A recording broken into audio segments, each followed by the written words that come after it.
Good evening and welcome to the C4C launch of Youth for Conservation. I'm Cristina, the chair of C4C, and I'll start by acknowledging the traditional custodians of the land where I live and work, the Gadigal people of the Eora Nation.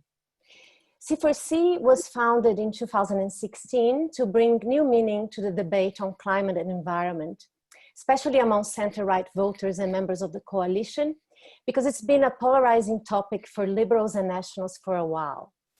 But we have come a long way, and we now have close to 4,000 supporters. We've been gaining a lot more media exposure. We've been conducting meaningful conversations with political leaders and hosting high-level events like tonight. So we decided to create this youth group as we felt we needed to reach out to the younger members of our community.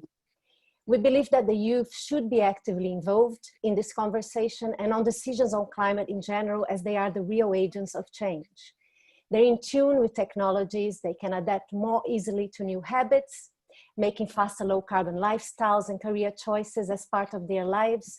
So they're well placed to contribute to the preservation of our natural resources.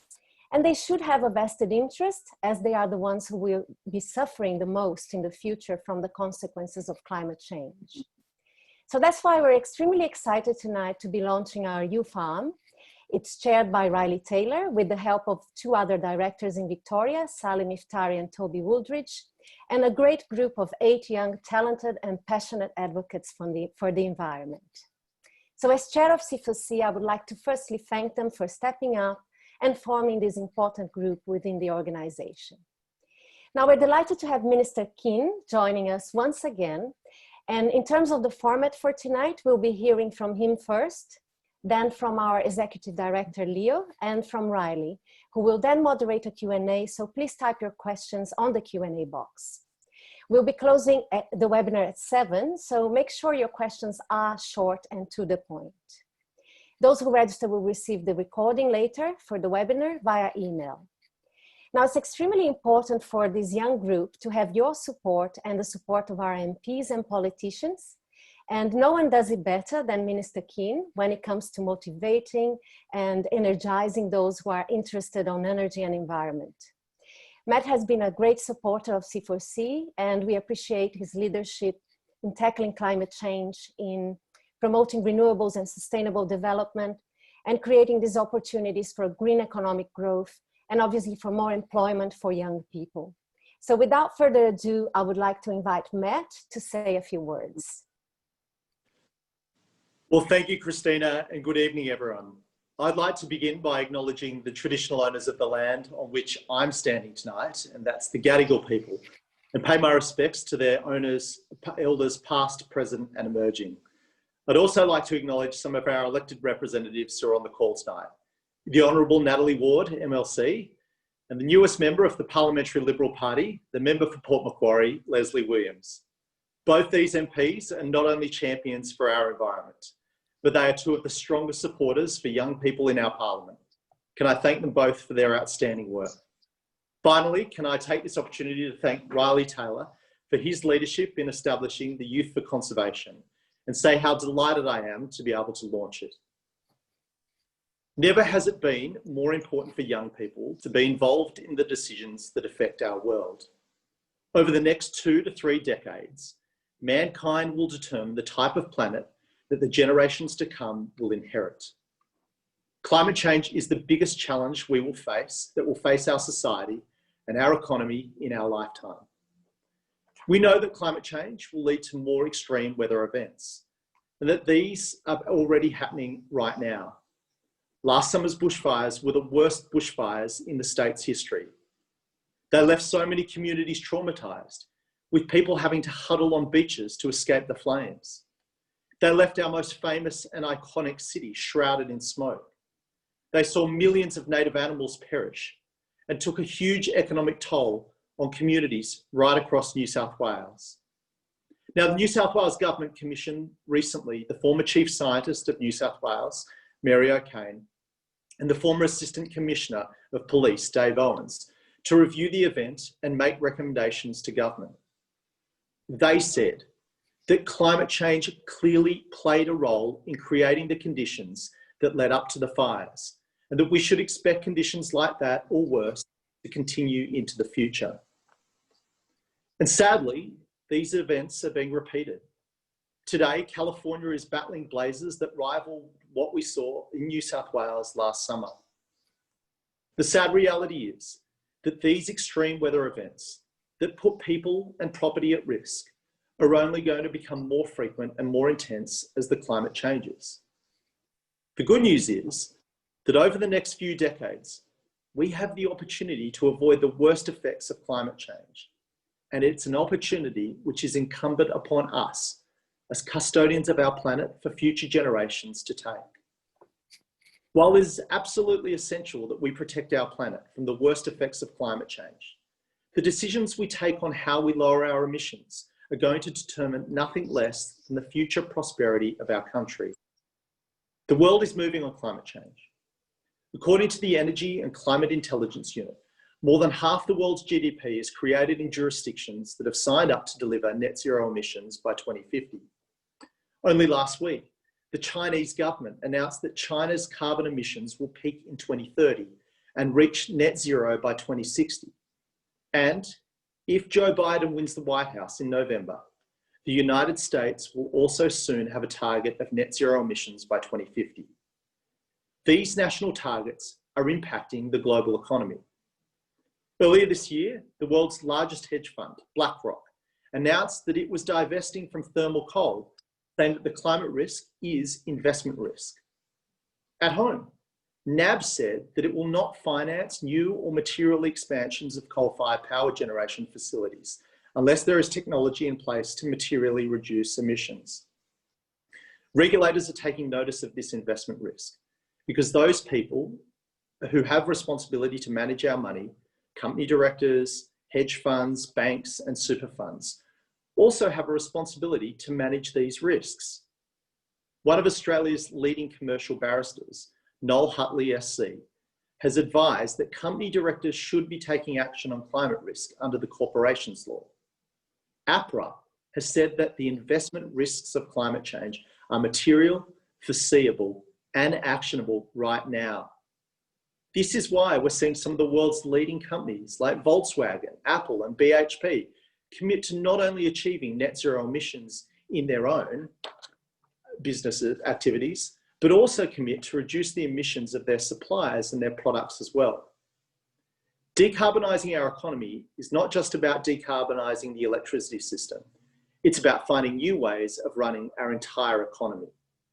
And we have to do that in a way that maintains and enhances our way of life and leaves no one behind. Now, there is no better place on Earth to prosper from global efforts to reduce our emissions than right here in Australia. We are blessed with some of the best renewable resources anywhere in the world. We can be a clean energy superpower and help the rest of the world reduce their emissions as well.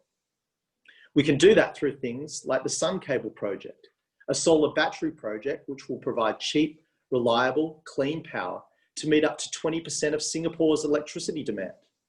We can do it by using our renewable energy to create hydrogen to fuel the transport systems and industrial processes that our friends and allies around the world will need.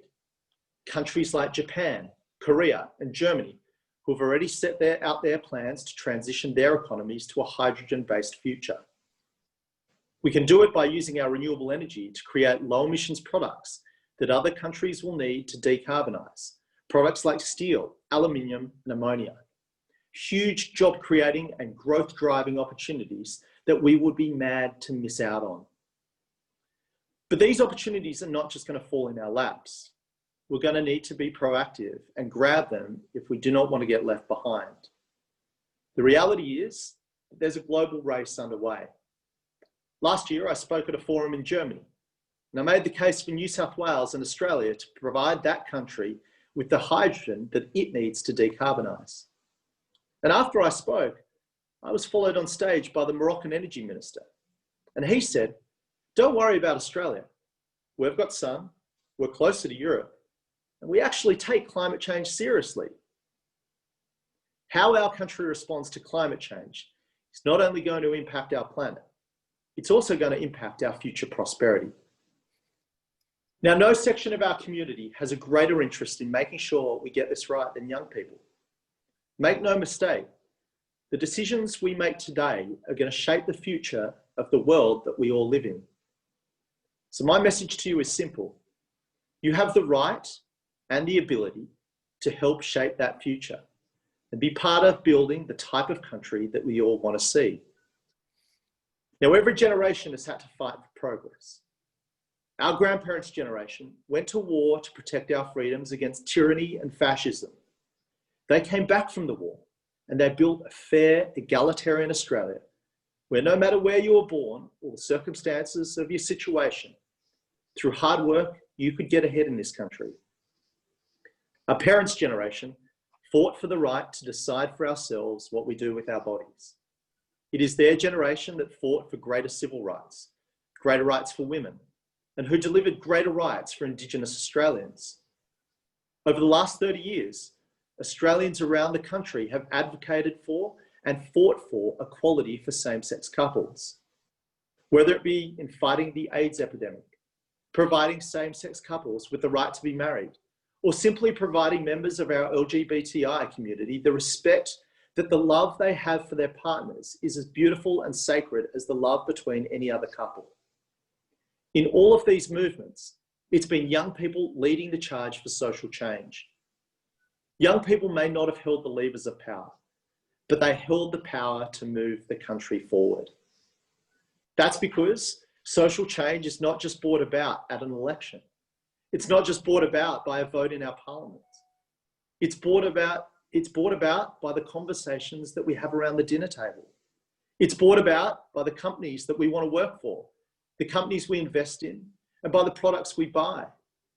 It's brought about by publicly minded citizens who can see a better country and commit to persuading, explaining, and campaigning to bring it about.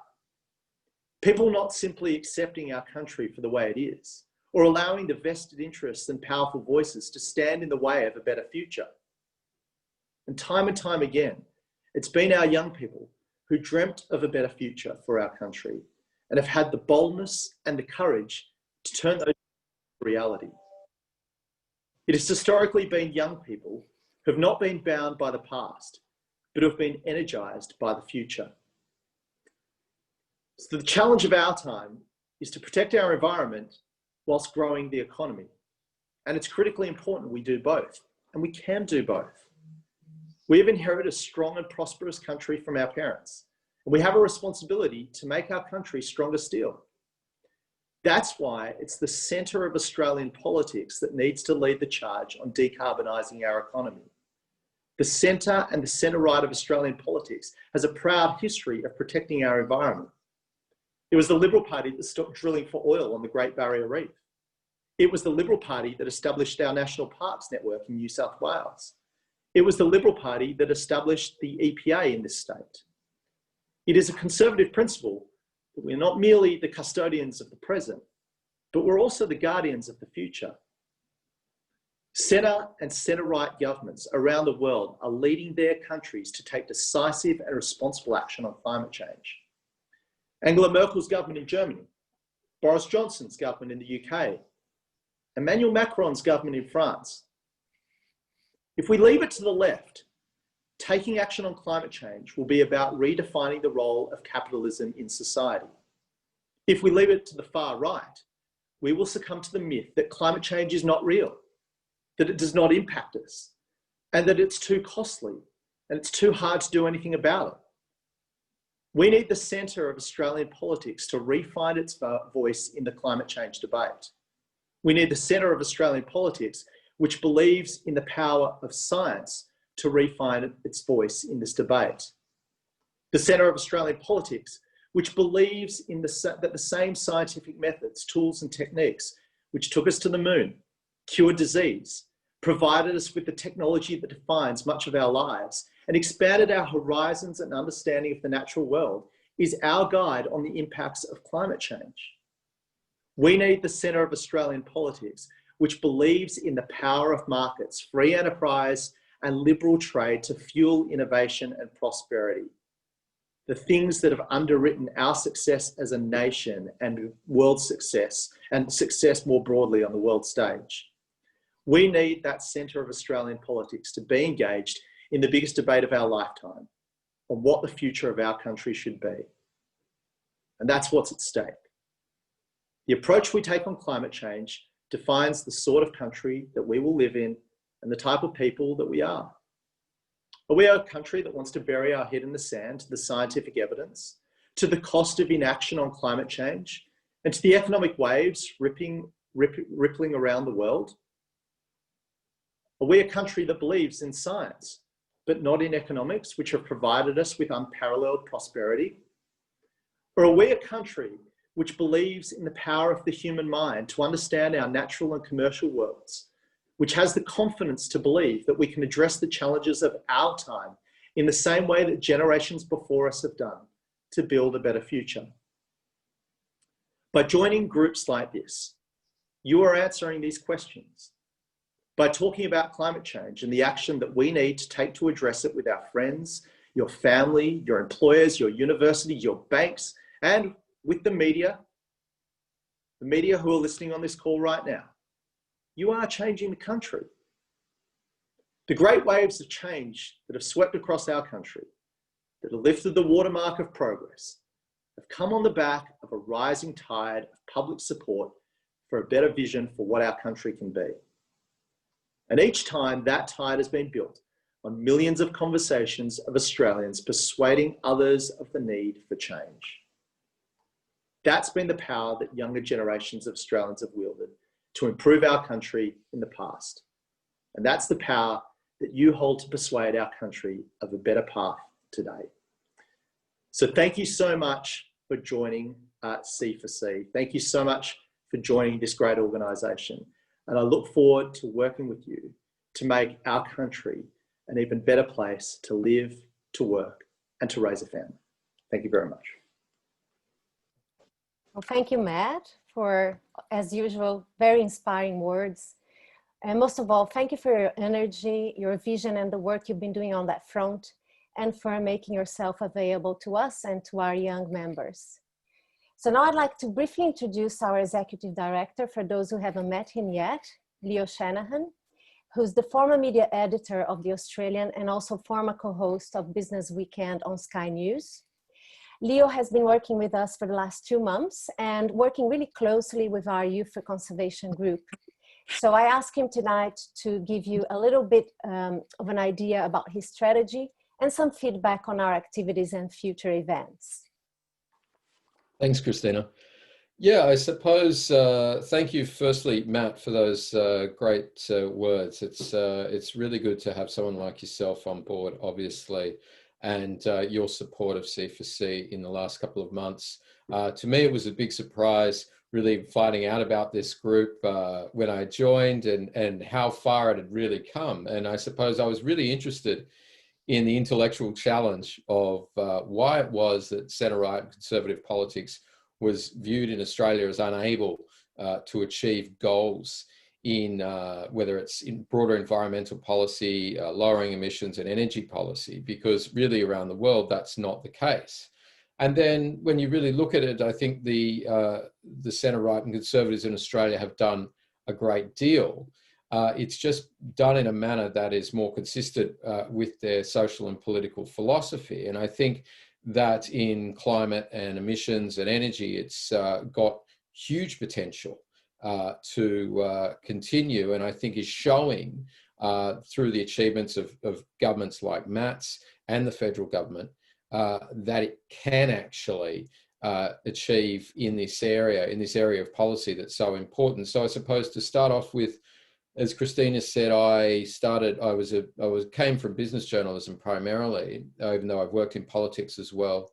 And a lot of my work in the last couple of months has been dealing with business and really communicating that message between business and government, how they see these goals in lowering emissions and moving towards some of the goals we have, such as net zero by 2050, and how that can be achieved in an economically and environmentally sustainable way. I've also got a bit of a background in consultancy and campaigning. So as I said, I was really interested in why conservative or centre-right politics is not viewed as being successful and on this topic and in this policy area. And what I've been trying to do, I suppose, is broaden that church, open the tent, and use whatever clumsy analogy you like, but I guess to make it clear to MPs and thinkers and those in business that this is not some left-wing craziness. You can be part of conservative or centre-right politics and have a role and serve a real function in this area of policy in Australia. And I think that's been demonstrated by some of the amazing forums we've been having and the success of those, some of the commentary and language from Gladys Berejiklian, and obviously one of the most senior centre-right conservative leaders in the country, with Theresa May, former UK Prime Minister. We had Malcolm Turnbull, of course, with David Cameron earlier as well. And we've got the Federal Environment Minister, Susan Lee, coming up in the next couple of weeks on another panel. And Angus Taylor's been good enough as well to join us once in the last few months, and will join us again in November to discuss so much of what the government's been doing in the last few months. Look, not everyone's in agreement with everything the government does, and that's not the point of the forum for everyone to agree. But I think what the government is showing is real desire and capacity for change. And look, you don't have to agree, and that's a really important point. But I think what this forum and this group and those within centre-right and conservative politics might have the capacity, much more so than the left, to not let the perfect be the enemy of the good in this. Because for so many years, I think people have left this policy area to the left and they haven't achieved it. And I think what, as I said, governments like Matt's are showing, and the federal government, is a real capacity to want to achieve something. And I think you can be very much part of that. So thanks so much for your interest. And I'd like to now introduce Riley Taylor, who's on the board of C4C and is the first chair of Youth for Conservation.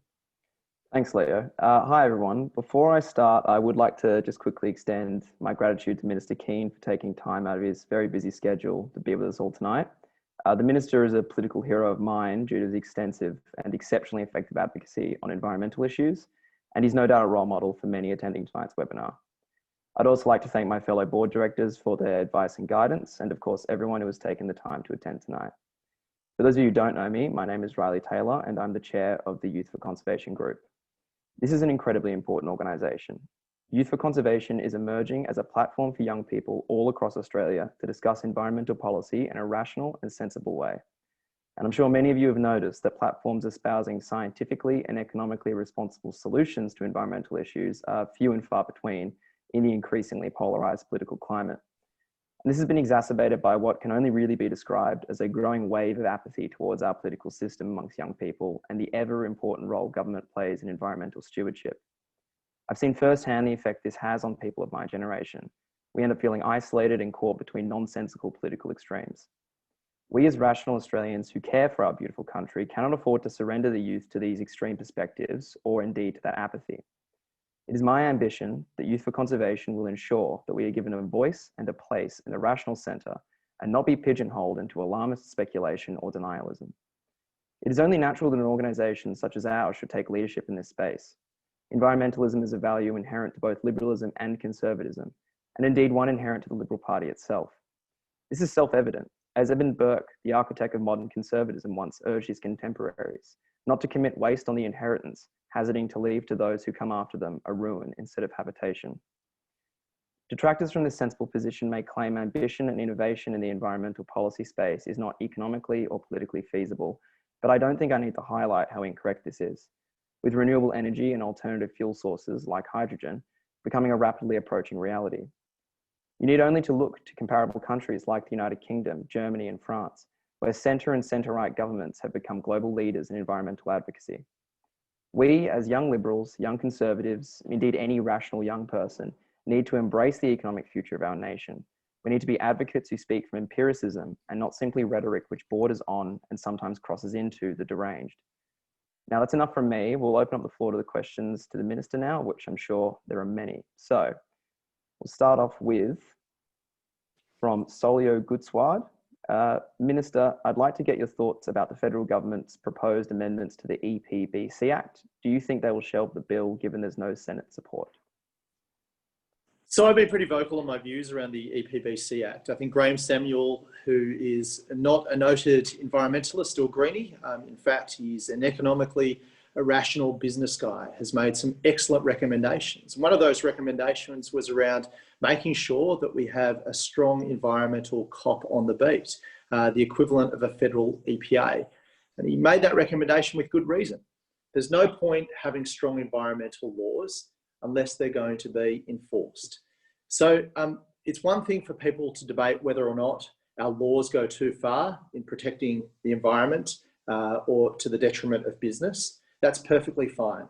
But the idea that a conservative government wouldn't be looking to uphold the rule of law doesn't fit within our belief system. So I'm actually arguing not only the position supported by the environmental groups, I'm arguing the position that should be supported by conservatives and people who care about upholding the rule of law. We should continue to fight to uphold the rule of law, whether it be in the environment space or anywhere else. That's what I'll continue to do. So I hope that the federal government adopts the recommendations made by Professor Samuel. I think if they do that, then it will sail through the Senate.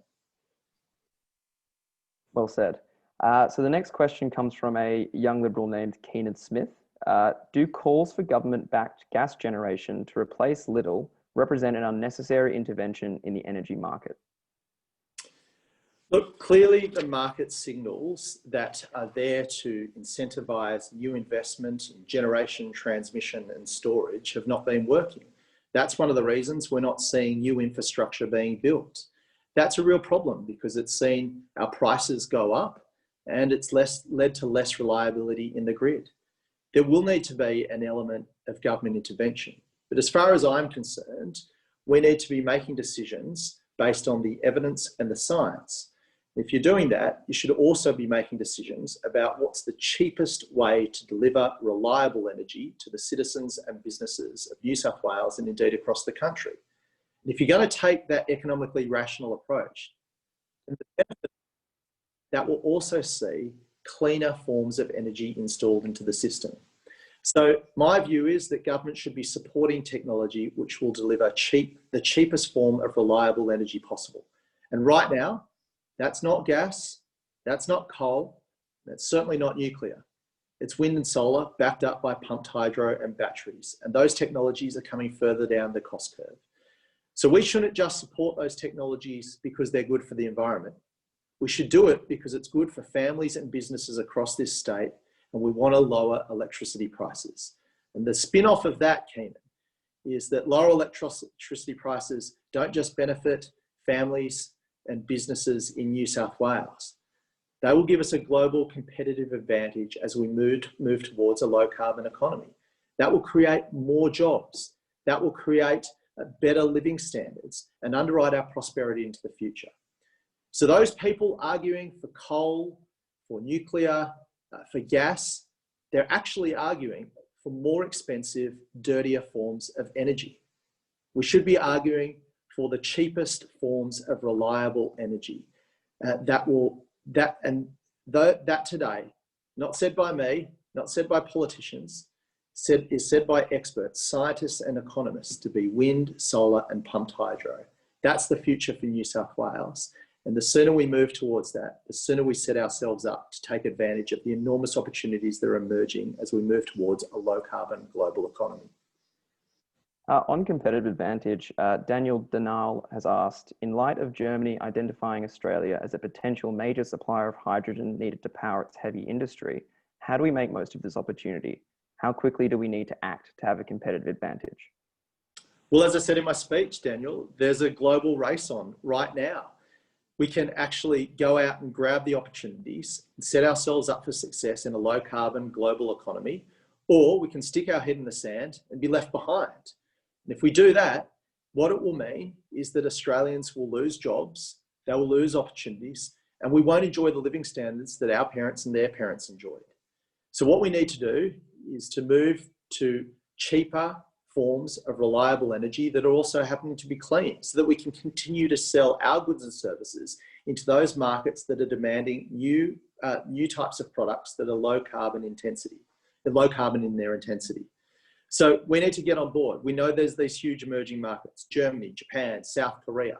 Alan Finkel, the chief scientist of of the country, has looked into the opportunities that hydrogen will bring.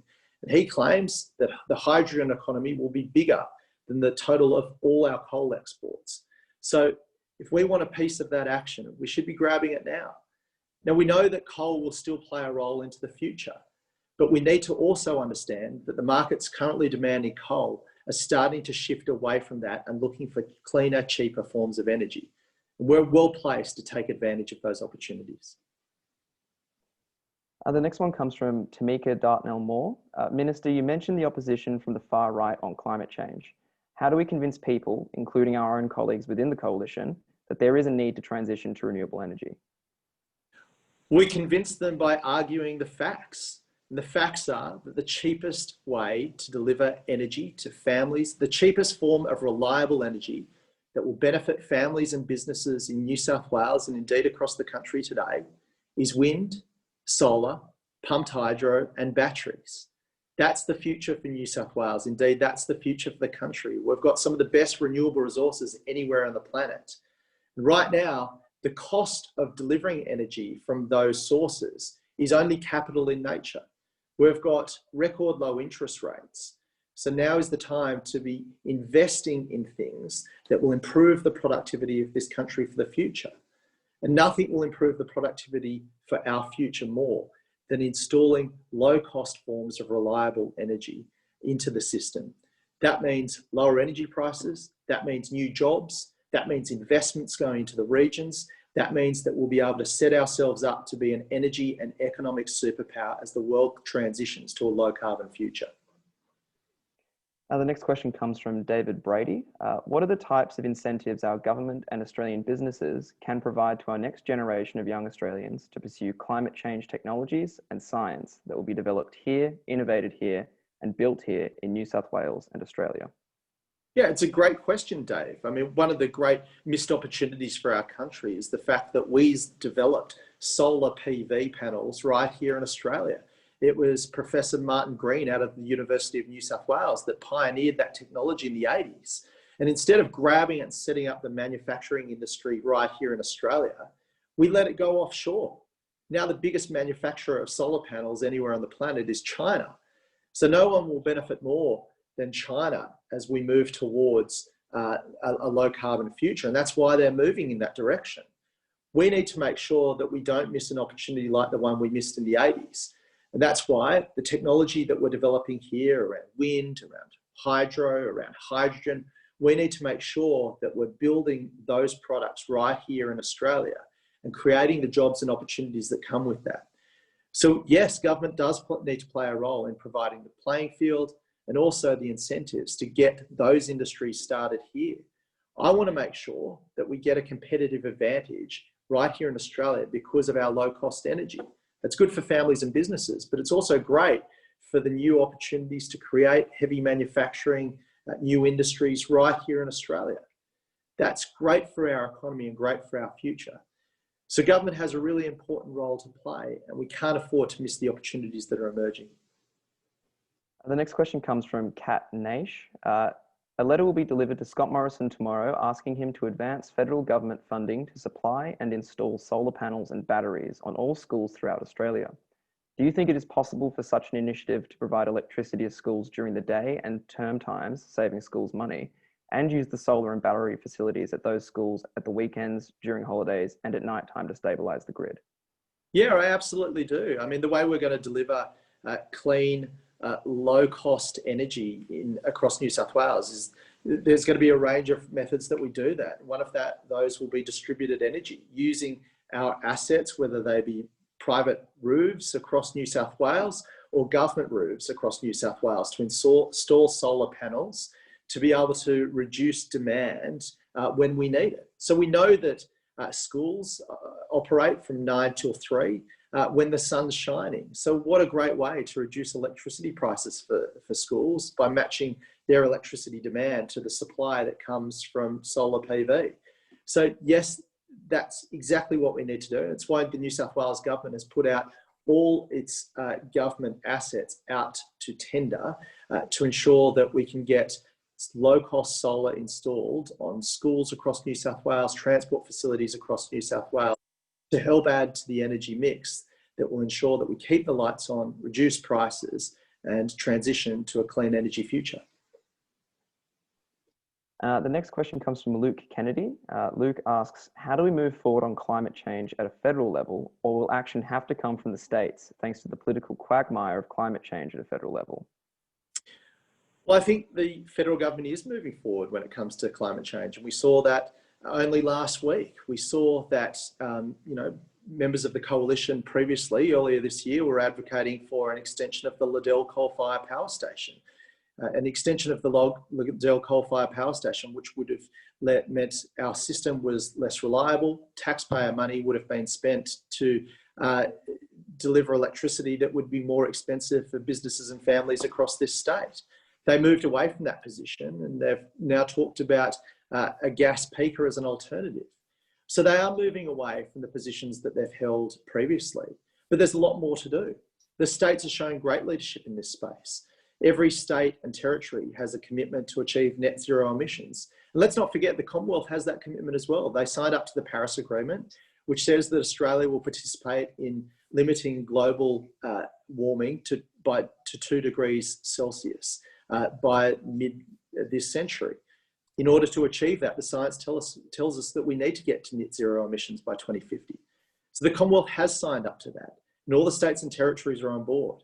And what I want to see is a race to ensure that we do get there in a way that grows our economy and gives us cheaper energy prices. And that's what our focus is on in New South Wales. Ensuring that we get there in a way that doesn't destroy jobs, but it creates jobs. Doesn't take away opportunities, but creates them. Grows our economy, not diminishes it. That's how we as Liberals should be tackling climate change. Making decisions based on the science and the evidence and the economically rational position, not the ideology and not the populism of the far right. The next question comes from Jackie Munro. Jackie asks, Minister, could you please explain the state government's position on the federal government's announcement that Australia's energy mix must include gas, particularly as decisions like the Narrabee gas project rest with the New South Wales government? Well, look, let's get the facts on the table. There will be a role for fossil fuels into the future. We know that there will still be markets for coal into the future, but those markets are changing. We know that we need dispatchable energy into the system as we see more renewables go into the system. So gas will play a role in the short term. But we also know that there is cheaper and cleaner forms of energy coming online. By the time Snowy Hydro is installed into the system, that will provide an additional 2,000 megawatts of cheap, reliable energy. So the business case for gas is on the clock. We should be making decisions based on the economics. Gas is a hugely expensive way of generating electricity. So it may be useful in the short term, but as we get cheaper technologies, as we get cheaper ways to deliver energy, we should be moving towards that, not making decisions based on the outcomes, but not making decisions based on how we generate the electricity, making decisions on whether we get the electricity when we need it in the cheapest form possible. And if we stick to those principles, then let me tell you, gas is not part of the mix. It's solar, wind, pumped hydro, and batteries. But could gas play a role in the short term? Absolutely. But if you're a betting person and you saw cheaper forms of cleaner technology coming down the pipeline, let me tell you, you won't be betting taxpayer dollars on gas. All right, so I think we have time for one last question. And the last one comes from Bronwyn Elmore. Bronwyn says, thank you for the excellent work you do in progressing the importance of good environmental policy. What will it take to get multilateral support between all political parties for the need to urgently decarbonise the economy? Well, politics has held us back on tackling climate change and installing cheap, reliable energy into the system for the last decade. It's not acceptable. It's not acceptable that Australians are paying more for their electricity because politics has got in the way. It's not acceptable that we're not in a position to take advantage of the emerging markets that could underwrite our prosperity because politics has got in the way. It's time for the centre of Australian politics to stand up and be counted. This debate has been dominated by the noisy voices on the left and the angry voices on the far right. And neither of them have delivered the results that we need to ensure that we're a prosperous nation now and into the future. Neither of them have delivered the results we need to create jobs and ensure that no one's left behind. And that's why there's a very important role for this organisation, you people that are members of it, and young people in general. Those people who care about our environment and are economically rational have to enter the fray, have to enter this debate and stand up and be counted. The angry voices have held us back for too long, and it's time for sensible, centrist people to get into the debate and win this, because there's nothing less than the future of our country depending on it. Minister, thank you so much for your time. I'm going to hand over to Natalie Hissey, another one of the executives of Youth for Conservation, to give a vote of thanks. Thank you, Riley. Can you hear me? Is that all good? Yeah, great. Look, Matt, I recall seeing a very popular tweet of yours a few weeks ago where you said, what could be more in line with conservative values than leaving our planet to our kids better than we found it? And I think that this strikes to the heart of why our party is so lucky to have you, Matt. You are clearly articulating that it is not a contradictory idea to be both a Liberal and to be concerned about climate change. We are the party best placed to provide sensible, centrist and equitable policy in this space. And that strikes the right balance. And it's no mean feat to speak truth to power, especially when you are yourself in power. We thank you for that, and we're backing you all the way. So keep doing what you're doing. I would like to say very quickly, thank you to Cristina and Leo and all of the C4C team for working so hard to give young people a voice, which is so integral to this debate.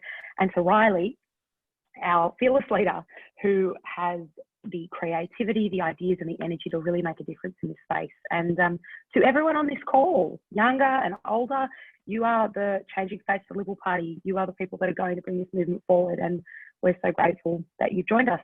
Thank you. Thank you, Natalie.